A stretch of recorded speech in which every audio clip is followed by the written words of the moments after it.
Good morning, students. Welcome to our e-class Standard 6, chapter number 5, Understanding Elementary Shapes. Okay, the first introduction. All the shapes we see around us are formed using curves or lines. So we can see corners, edge, planes, open curves and closed curves, जो मैंने आपको fourth chapter में भी पढ़ाया था. In our surrounding, we organize them into line segments, angles, triangles, polygons and circles. So we find that they have different size and measures. So let us now try to develop tools to compare their size. Okay students, तो हम हमारी exercise start करेंगे. Exercise 5.1 उसमें से मैं आपको बताता हूँ. ओके, तो first, what is the disadvantage in comparing line segment by mere observation. क्या डिसएडवांटेज होगा लाइन सेगमेंट का by mere observation. Mere observation मतलब आप देख के बताओ, यानी मेजर करे बिना बताओ कि ये लाइन बड़ी है ये लाइन छोटी है, तो क्या आएगा, तो उसमें क्या आएगा, एरर्स आएगा, मतलब गलतियाँ होगी. तो आंसर आएगा change of errors due to impure viewing and more, यानी एरर्स आएगी, गलतियाँ आएगी. Okay, second, why is it better to use a divider than a ruler. ये ऐसा बोल रहा है कि रूलर से बेटर है डिवाइडर. क्यों? While measuring the length of a line segment. Line segment बनाने के लिए रूलर से डिवाइडर बेटर है. क्यों बेटर है?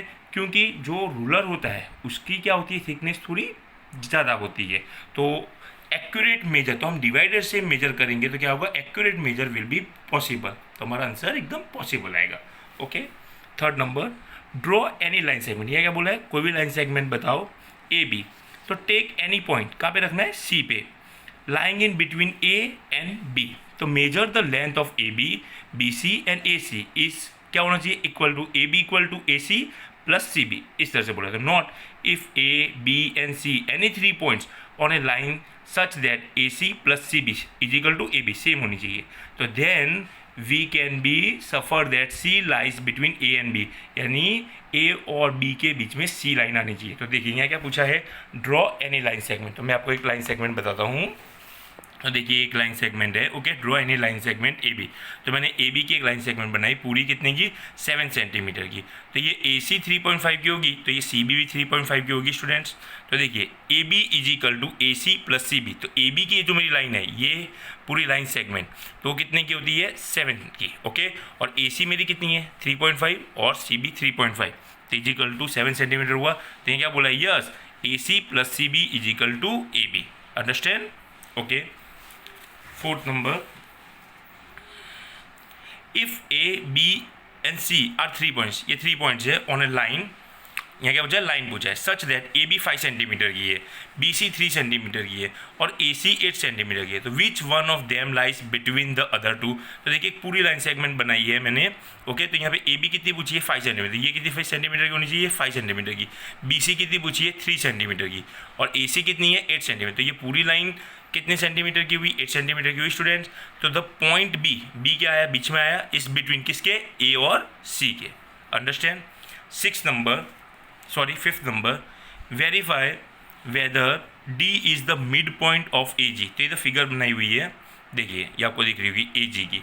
तो यहाँ हमें यूनिट्स देखना है कि डी मिड पॉइंट में आएगा या नहीं आएगा. तो ए जी, तो यहाँ देखिए ए से लेके जी तक तो कितने यूनिट्स है, तो देखते हैं 1 2 3 4 5 6. तो ए जी कितने यूनिट्स है, 6 यूनिट्स है. अब वैसे ही ए डी, ए से डी तक कितने यूनिट्स है, 1 2 एंड 3. कितने यूनिट्स है, 3 यूनिट्स. वैसे ही डी जी, तो डी जी में देखिए तो कितने यूनिट्स है, 1 2 3 यूनिट्स है. और फिर ए जी में 6 यूनिट्स हुए, मतलब ए डी प्लस डी जी कितने कितने यूनिट्स हुए, 3 + 3 यानी 6 यूनिट्स हुए. तो इसका मतलब therefore A D plus D G is equal to A G. तो डी क्या हुआ, उसका मिड पॉइंट हुआ. मिड पॉइंट मतलब जो बीच का पॉइंट, किसका, ए और सी का, ए और सी का. ओके स्टूडेंट्स, ए और सी का वो मिड पॉइंट हुआ. Okay, 6 number, if B is the mid point of A C, okay, and C is the midpoint of BD. तो where A, B, C, D line on a straight line, say AB is equal to CD. तो देखिए AB is equal to BC and CD is equal to BC. Okay, तो क्या आएगा, AB is equal to CD. Okay,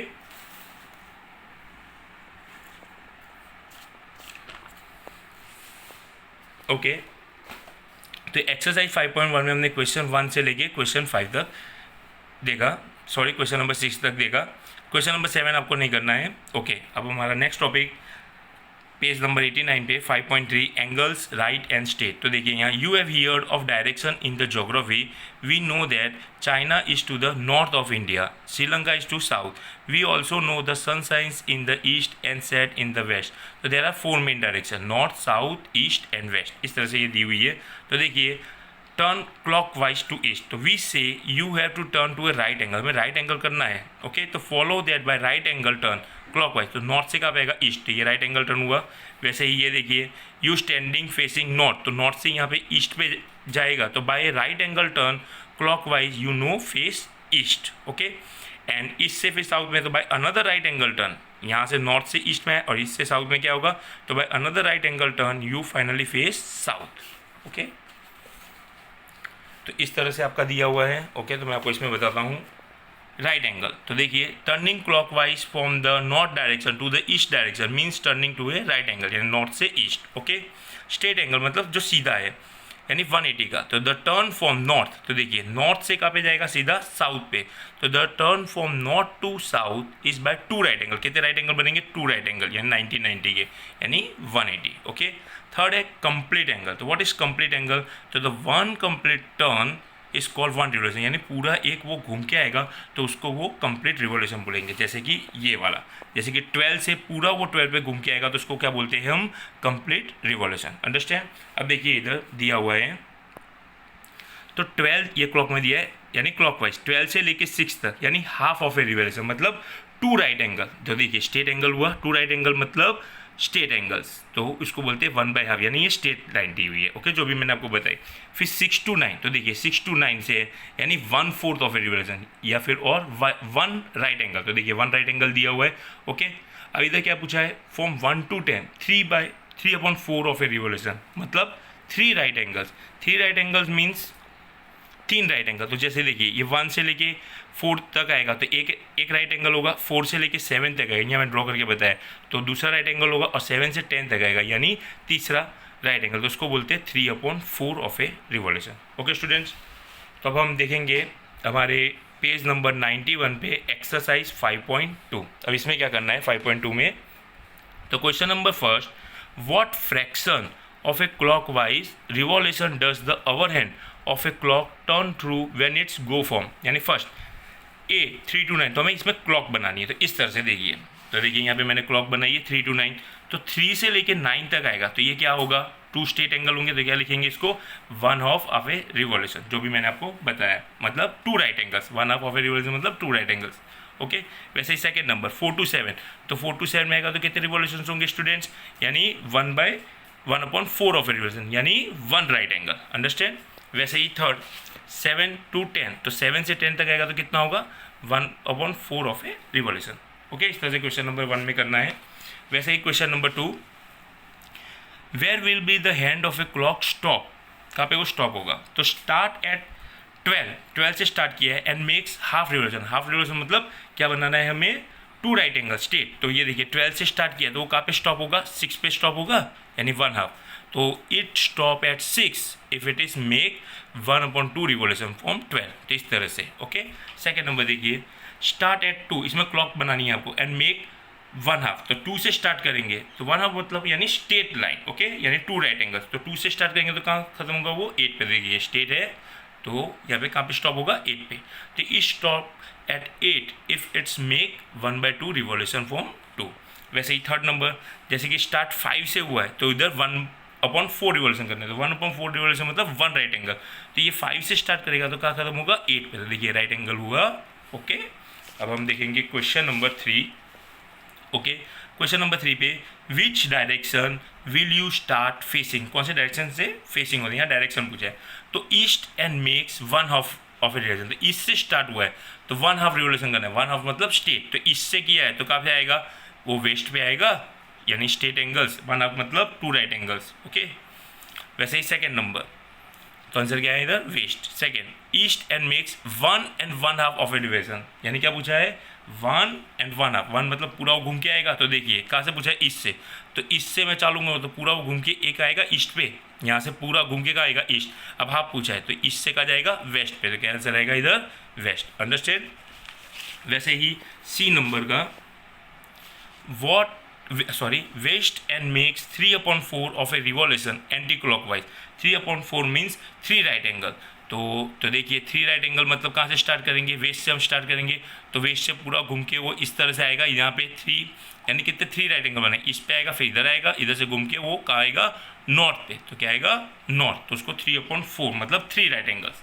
okay, वैसे ही D number का। Okay students, अब question number 4, what part of a revolution have you turned through if you stand facing? Okay, तो east and turn clockwise to face north. तो कौन सा होगा, east से आप नॉर्थ पे करेंगे तो कौन सा होगा, 1/2 होगा, 1/4 होगा, 3/4, तो 3/4 of a revolution. Second number, south and turn clockwise to face east, तो उसमें कितना आएगा, 3/4 रिवॉल्यूशन। ओके, तो क्वेश्चन नंबर 4 आपको खुद करना है। ओके, थर्ड नंबर का। ओके, क्वेश्चन नंबर 5 देखते हैं, find the number of right angles turn through by the hour hand of a clock when it goes from. तो देखिए 3 to 6 है, तो 3 से 6 तक, तो ये क्या होगा, तो the hour hand going from 3 to 6 turn true. कितने राइट एंगल हो जाए, यहाँ पे कितने राइट एंगल है, ओनली 1 राइट एंगल। तो देखिए ये 1 राइट एंगल है। वैसे ही बी नंबर का 2 से 8 तक, तो ये कितने राइट एंगल होंगे, ये कितना होगा, हाफ होगा, यानी 2 राइट एंगल्स होंगे। यहाँ पे राइट एंगल्स पूछा है, क्वेश्चन में क्या पूछा है, find the number of right angles आपको बताना है यहाँ पे। तो 3 से 6 तक कितने राइट एंगल होंगे स्टूडेंट्स, 1, और 2 से 8 तक मैंने बताया स्टेट है, तो कितने होंगे, 2 राइट एंगल। और वैसे ही 5 to 11 तक, तो 5 से 11 तक कितने होंगे, तो द अवर हैंड, तो अवर हैंड कहाँ से स्टार्ट हुआ, going from 5 to 11 turn through right angles, कितने राइट एंगल होंगे, 2। ओके स्टूडेंट्स, अब क्वेश्चन नंबर 6 हम देखेंगे। क्वेश्चन नंबर 6 में, how many right angles do you make if you start facing. Okay, तो south and turn clockwise to west, तो कितने right angle होंगे, 1 राइट एंगल। वैसे ही north and turn anti clockwise to east, तो इसमें कितने होंगे, 3rd right angle. Okay students, अब क्वेश्चन नंबर 7, तो where will the hour hand of a clock stop if it start, कहाँ से स्टार्ट होता है वो आपको बताना है। ओके, कहाँ पे स्टॉप होता है, तो फ्रॉम 6 से स्टार्ट होगा, टर्न्स टू 1 राइट एंगल, तो 6 से स्टार्ट होगा, आपको इन सब में क्लॉक बनानी है। ओके, तो फ्रॉम 6 से स्टार्ट होगा, तो 1 राइट एंगल कितना होगा 6 से, तो कहाँ पे आएगा, 9 पे, तो स्टॉप कहाँ होगी, 9 पे। Okay, second number, from 8 and turns 2 right angle, तो 8 से स्टार्ट होगा तो स्टॉप कहाँ पे होगा, 2 राइट एंगल करना, तो सीधा 2 पे। ओके, वैसे ही third number, from 10 and turns to 3 right angles. Okay, 10 से स्टार्ट होगा तो 3 राइट एंगल्स करेगा, तो कितने पे स्टॉप होगा, 1 पे। ओके, अब यहाँ क्या पूछा है, from 7 and turns two straight angles, कितने स्टेट एंगल बनाने उसको, 2 स्टेट एंगल बनाने।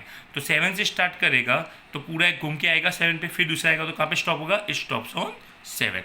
ओके स्टूडेंट, तो आज आपको इस वीडियो में मैंने एक्सरसाइज 5.1 और 5.2 करा है, ये आपको अपनी नोटबुक में लिखना है, नेक्स्ट वीडियो में मैं आपको देता हूँ। Okay students.